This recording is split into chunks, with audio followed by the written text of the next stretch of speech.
The rain pounded against the window of the small Chicago apartment like it was trying to break in, mirroring the storm raging inside Emily Harper's heart. She sat on the edge of the worn couch, 7 months pregnant, clutching a crumpled divorce paper in one hand and her rounded belly in the other. Tears streamed down her face as she stared at the signature line, her husband's name already scrawled there in bold, indifferent ink. "How could you do this to us?" she whispered to the empty room. Just weeks ago, her world had shattered twice, first with the sudden death of her beloved father, and now this betrayal from the man she thought would stand by her forever. Emily was 28 years old, a kind-hearted elementary school teacher living in a modest neighborhood in Chicago, Illinois. She had married Jake Harper 5 years earlier, right after college. Jake was charming, ambitious, a mid-level marketing executive with dreams of climbing the corporate ladder. They met at a coffee shop near the University of Illinois, where Emily was finishing her teaching degree. He made her laugh, made her feel safe. They built a simple life together. Date nights at local diners, weekend hikes in the nearby forests, and plans for a family. Her father, Robert Klein, was the quiet anchor in her life. He lived alone in a small house in the suburbs after Emily's mother passed away from cancer when Emily was just 12. Robert was a retired consultant, as he always called himself, vague about his work, but he provided comfortably for Emily growing up. He drove an old Ford, wore flannel shirts, and spent his days gardening or reading in his study. No one suspected he was anything more than a middle-class widower. Emily adored him. He was her confidant, the one who taught her resilience. "Life throws curveballs, Emmy," he'd say. "But you swing anyway." The first blow came on a crisp autumn day in October. Emily received a call from the hospital. Her father had suffered a massive heart attack while out on his morning walk. By the time she arrived, he was gone. She collapsed in the hallway, sobbing into Jake's arms as he rushed to her side. The funeral was small and somber, held at a quiet cemetery on the outskirts of Chicago. Family friends gathered under gray skies, sharing stories of Robert's quiet generosity, how he'd anonymously help neighbors with bills or donate to local schools. Emily stood by the grave, her hand resting protectively on her belly, feeling the baby kick as if sensing her grief. Jake held an umbrella over her, whispering comforts. "We'll get through this together," he promised. She believed him. In the days that followed, Emily threw herself into sorting her father's affairs. His house was filled with books, old photos, and simple furnishings. She expected a modest inheritance, maybe enough to pay off their student loans or put a down payment on a bigger home for the baby. Then came the meeting with the lawyer. Mr. Elias Thompson, a sharp-suited attorney from downtown Chicago, invited Emily to his office. Jake insisted on coming along, saying he wanted to support her.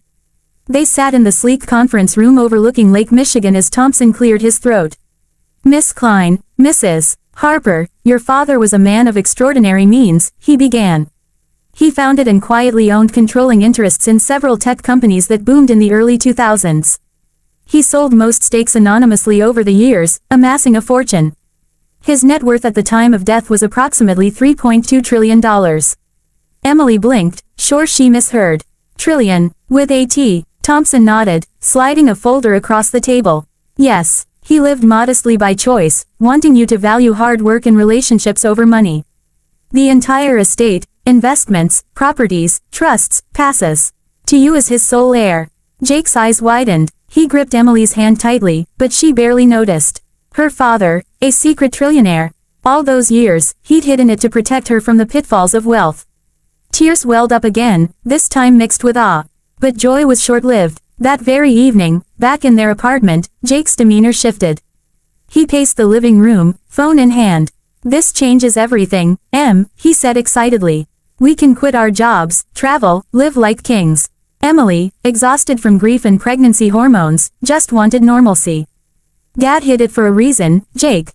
I don't want to change who we are." He brushed it off. "You're being naive. This is our ticket out." Over the next week, strange things happened. Jake started staying late at work, coming home smelling of expensive perfume. He was distant during her prenatal appointments. Emily chalked it up to shock. Then, one night, she found text messages on his phone, left unlocked by mistake. They were from a woman named Vanessa. "Can't wait until you're free of that boring life. With her money, we'll be unstoppable." Throwing kisses. Emily's world tilted. Vanessa was Jake's coworker, a glamorous, ambitious 25-year-old who'd been flirting with him for months. Emily had met her at a company party and felt uneasy, but Jake swore it was nothing. Confrontation exploded that night. Jake didn't deny it. Emily, let's be real. Our life was fine, but mediocre. Now you're loaded, but you. Vanessa gets ambition. She gets me. Pregnant with your child. Emily cried. We're having a baby. He shrugged coldly. I don't want to be tied down. Sign the papers, and I'll walk away clean. You don't need me anyway, with all that money. He moved out the next day, filing for divorce citing irreconcilable differences. In Illinois, with no prenup, he tried to claim half, but the inheritance was solely hers, protected by her father's ironclad trust. Emily signed the papers alone in their, now her, apartment, pen shaking as ink bled onto the page. The betrayal cut deeper than her father's death. How could the man she loved abandon her and their unborn child for greed? Friends rallied. Her best friend Sarah, a fellow teacher, moved in temporarily to help. He's an idiot, Sarah said. You'll rise above this. But the challenges piled on. Pregnancy complications arose. High blood pressure from stress. Doctors ordered bed rest. Alone most days, Emily wrestled with depression. What if I'm not strong enough to raise this baby alone? She'd whisper to her belly.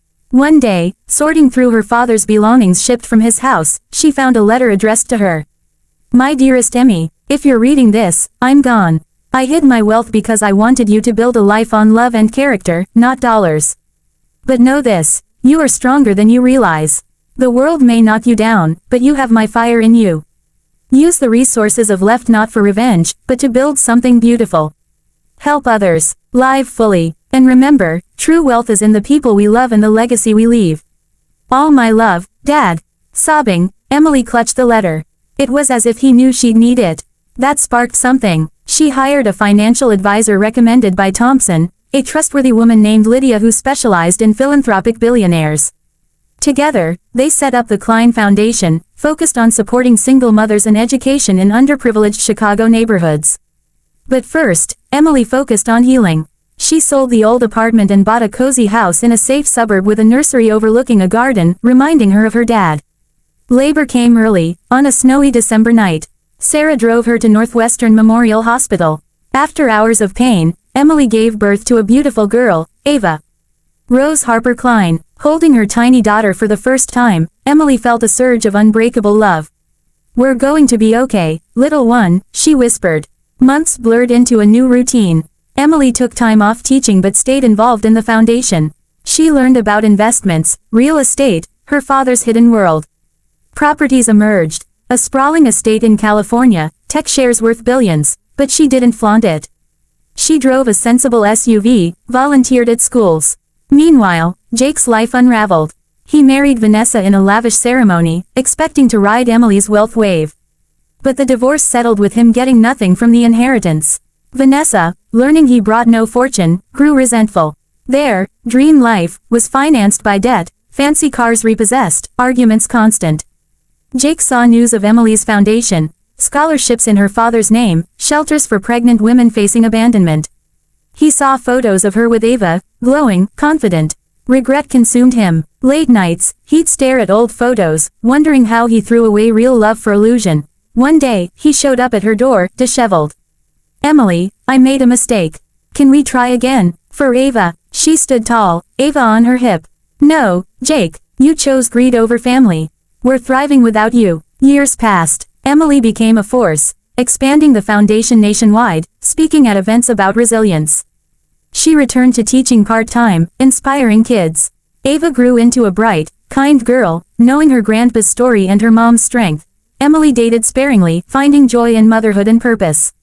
She built an empire not of money, but impact, hospitals funded, lives changed, and in quiet moments, watching Ava play, Emily smiled. Her father was right, true wealth wasn't trillions in the bank. It was the love that endured, the strength forged in fire, the legacy of rising after falling.